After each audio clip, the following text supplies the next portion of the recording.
आइ अहाँ सबके बताबै बहुते दुख लागि रहल अछि जे अपन मिथिलांचल के नाम सोशल मीडिया द्वारा हुए चाहे कलाकारिता क्षेत्र द्वारा हुए, जे अपन मिथिला के नाम रोशन करे वाला टीम जे कलकतिया वाली टीम से प्रख्यात है, पता नहीं केकर नजर लागल एहन किस्म के घटना घट जे अविनाश झा उर्फ कलकतिया वाली नाम से प्रख्यात है, उनकर श्रीमती अंसा सदा जे कॉमेडी क्षेत्र में कुछ अलग किस्म के अपन पहचान बनेने छे।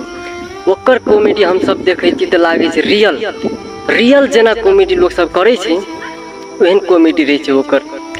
आई पता नहीं आई ककर नजर लाग गेल जे उनकर मृत्यु भ गेल। तो भगवान से यह प्रार्थना करे छी अंसा जी के स्वर्ग में वास हुए, हार्दिक श्रद्धांजलि। तेने ते ई घटना कौन कारण से घटल गेल छे, जल्द से जल्द एकर छानबीन हुए या हम सब ओकर अपडेट बुझ सके जे किया कलाकारिता लाइन में एहन किस्म घटना कौन कारण से घटल गेल छे। अपने सब के राय सलाह की है कमेंट करके बताओ।